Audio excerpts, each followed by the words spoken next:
Welcome to Teen Up, a podcast that digs deeper into the thoughts of teenagers' mind about the wonders of the world. If you're new here, I'm your host, Isabella. And I'm Glenn. If you're not, welcome back.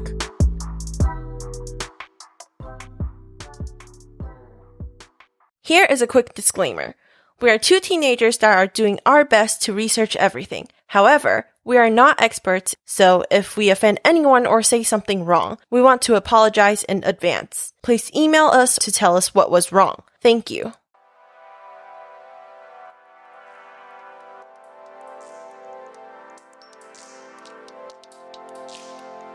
This week, we're going to talk about the fifth album by Lana Del Ray, Norman Fucking Rockwell. This album was released in 2019 and it received a nomination for Album of the Year at the Grammys. It was named the Best Album of the Year and the 19th Best Album of the 2010s by Pitchfork. So obviously, it's a critically acclaimed album, and it actually received a very high score on Pitchfork. So Pitchfork is where I usually go to for my music reviews.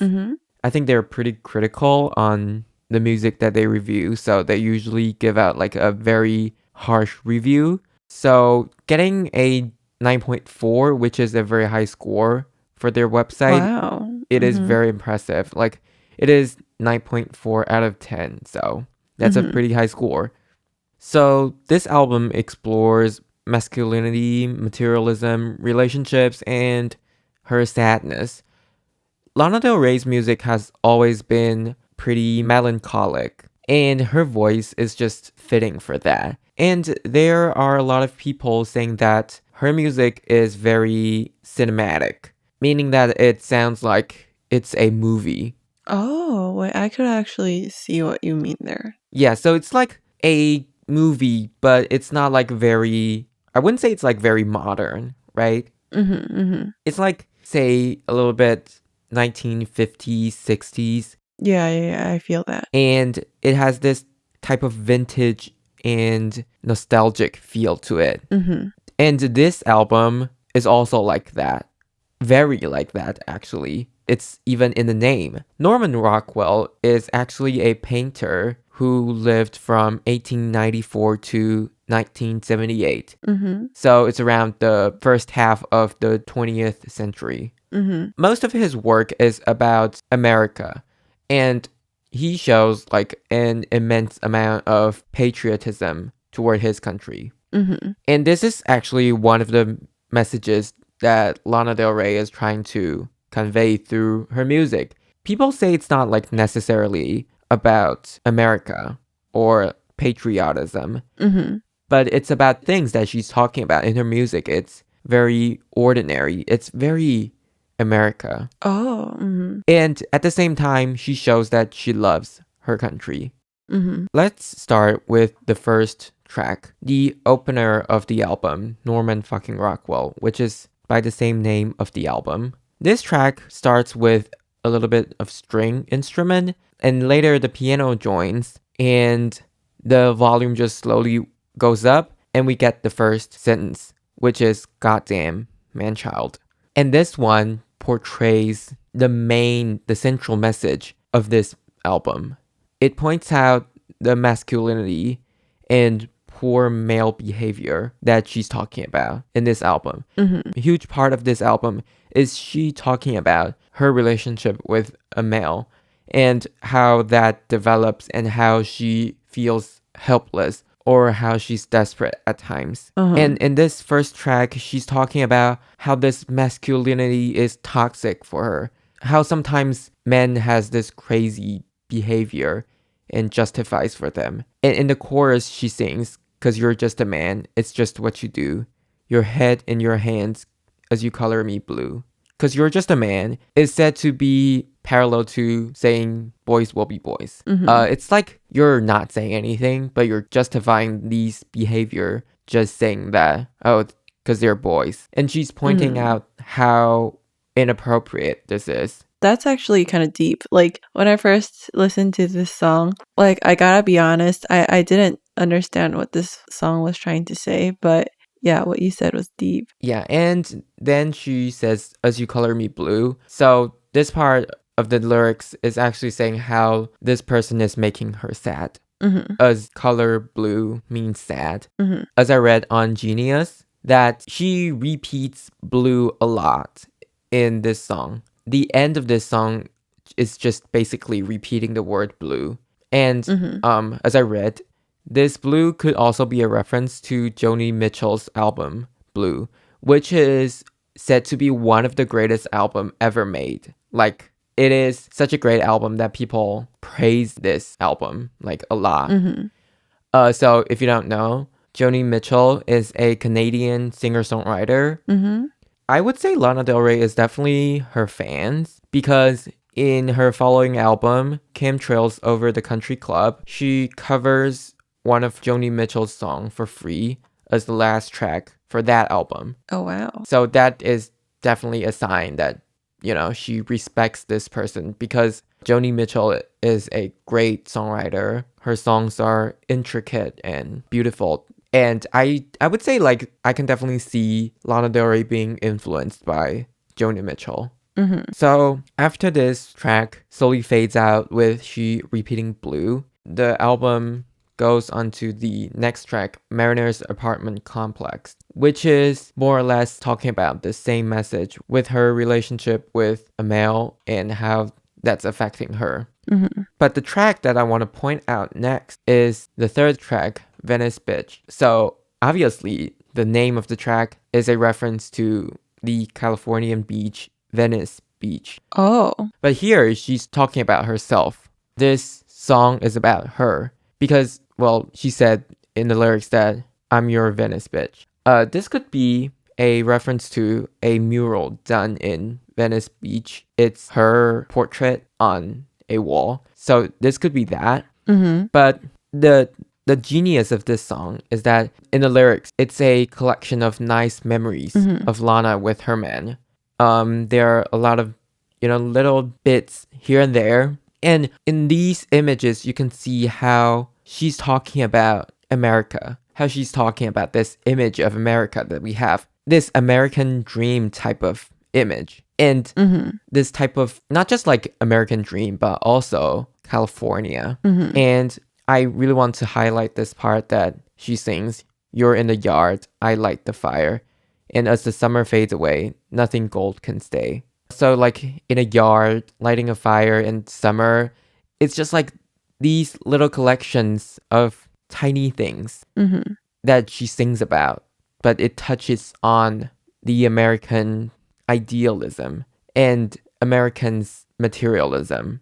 And as I said, she's mentioning these things to show how ordinary it is, to show the ordinary of life in America, the ordinary of everything, just how everything she's singing about is everyday. And she is talking about the struggles of every day. It's very human to talk about these struggles, that everybody has them. Everybody struggles from these things that she's singing about.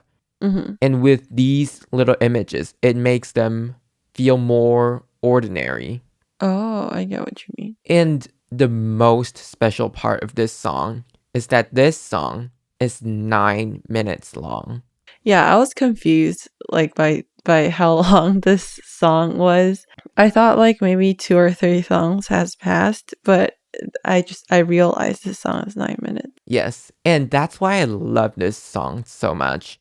The last part feels to me is she just, rambling on. And, it's not like she's heading toward any direction. And with the guitar and the synth at the end, it's just like going on and on and on for 9 minutes. It's kind of pointless, actually. But it's why I think it's so special. Because you don't make a 9-minute song to be a hit, because it's not good for radio.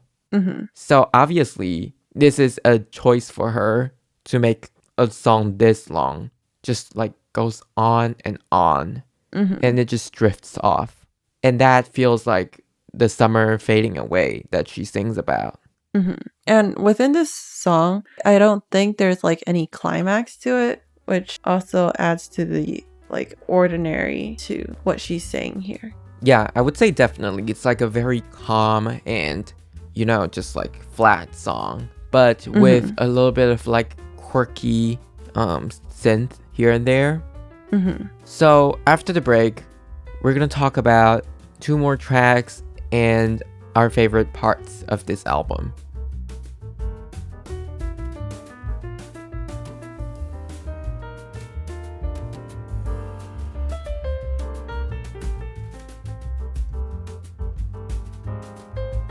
Welcome back. Now we're just gonna talk about the rest of the album and what we like about it. So the next track we're talking about is Cinnamon Girl. I chose this track mainly because of its lyrics and its melody. So when I first told Isabella that we're doing this album and she listened to it, she told me that every song sounds the same. And actually, I would agree. The middle part of this album feels kind of the same. But as I listen to it more, I just think of different songs, you know, from time to time. And I remember all of them. Oh, interesting. And their lyrics just comes to me like randomly in life. Sometimes I just think of a lyrics from one of her songs. But the reason I chose this one is that it stands out to me more. And within these few songs that are basically having the same messages, I do like this one a bit more. So in this track, she expresses the conflicted feelings about an intense and possibly unhealthy relationship. And at the same time, she's begging her love interest to nurture her instead of hurting her. There's a part where she talks about drug, all the pills that you take, violet, blue, green, red, to keep me at arm's length don't work. You try to push me out, but I just find my way back in. Violet, blue, green, red, to keep me out. I win. She's saying that this person is trying to keep her out. She's saying that she's being pushed away and how this relationship is unhealthy with the need of drugs. The drug is curing their relationship in a way. How so? It's just like their relationship needs drug to be cured. Oh, I see. But, well, it's not working. And she goes on to say how she's trapped and how she's stuck. She sings, like, if you hold me without hurting me, you'll be the first who ever did. She's saying that this person is hurting her without even holding her. I also read this on Genius. The cinnamon here that she sings about is the sweetness in love that she's referencing about. She's talking about the sweetness in love and how sweetness stays between the lovers. Even though she sings that she wants to get out of this relationship, she sings at the end, when the song is ending, that she wants to be held. She sings, hold me, love me, touch me, honey, be the first who ever did. So this kind of conflicted feeling that she has, she doesn't know what to do. She wants the relationship, but it's hurting her. And it is quite common, you know? Yeah, I think this song could be really relatable to her audience in some ways because people get stuck in toxic relationships very easily and they just feel trapped and hopeless within the situation because they can't see a way out and they just feel like this person, they love them so much and they're unable to let go, but yet they're getting hurt at the same time. Yes, definitely. And the next track that I'm talking about is my favorite, like my absolute favorite track on this album. It's Happiness is a Butterfly. So the track title is inspired by the American novelist Nathaniel Hawthorne. One of his quotes says, happiness is a butterfly, which when pursued is always just beyond your grasp, but which, if you will sit down quietly, may alight upon you. This is a quote from Nathaniel Hawthorne. That's beautiful. And, well, I also read this on Genius, because Genius is an amazing website, obviously. Hence Genius. Yeah. Well, in this track, she shows her vulnerability and how she needs the other person. She is desperate, like how desperate she is, how desperate she wants this other person. And it's very extreme. She sings, if he's a serial killer, then what's the worst that can happen to a girl who's already hurt? I'm already hurt. Like, it's so extreme that she's talking about like, even if this person is a serial killer, I would be okay with it. That is how helpless she is. That is how much she wants this person. And even when she's hurt immensely, you know, she still wants to be with this person. She just wants to dance with him. It's like such a simple sentence. I just want to dance with you. But it says a lot. And then the image of this America feeling, referencing Sunset Boulevard, you know, a street in Los Angeles, comes back. She sings, left the canyon, drove to the club. I was one thing, now I'm being another. Laurel down the sunset in the truck. I'll pick you up if you're in town on the corner. So she mentions canyon, club, you know, truck, and just like a town on the corner. These are like very little things in life, but it's uniquely American. Right. It is very American to talk about these things, you know, driving in a canyon, a truck, and the feeling of cinematic comes back, you know. You have an image in your head. I do. I actually really do. Of a person driving at sunset in a canyon, and you see the color of it. Yeah, and I somehow pictured this like a, you know, like those 1950s posters with, I don't know, like kind of like pop art sort of. And I think that is exactly what she's trying to do here. She is very successful, I would say, in this part. I would just say like that. There are a few lyrics like, I was one thing, now I'm being another. Honestly, I don't even know how to explain this, but I just love this line so much. It's like how this other person is changing her and how she's not going back to the old her anymore. So this track is definitely my favorite on the album.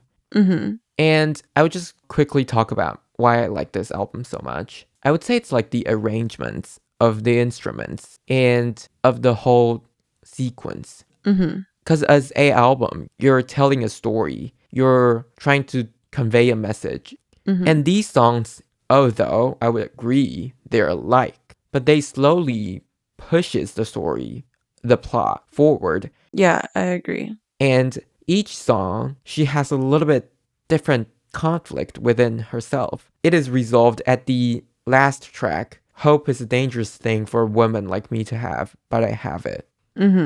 It's saying that how dangerous it is for her to have hope. It is why you're sad, because you have hopes and you're let down. But at the same time, she's not hopeless. She still looks forward to the future. And she still thinks about the good things in the future. At the end, I'm gonna conclude this with a quote by Jenny Pelly from Pitchfork again. She writes, "It feels like a wall has come down, like Norman Fucking Rockwell. It's less to do with camp, more to do with real life. Less to do with scripting the incandescent character of Lana Del Ray, and more to do with human complexity. Less about aesthetics than being." And I think that beautifully concludes this album. And this would conclude our month for these 4 albums. Thank you for listening to this episode. Remember to like, subscribe, and share our channel. Also, comment down below if you have any thoughts. You could click on the bell to get notified when we upload a new video as well. Thank you and bye.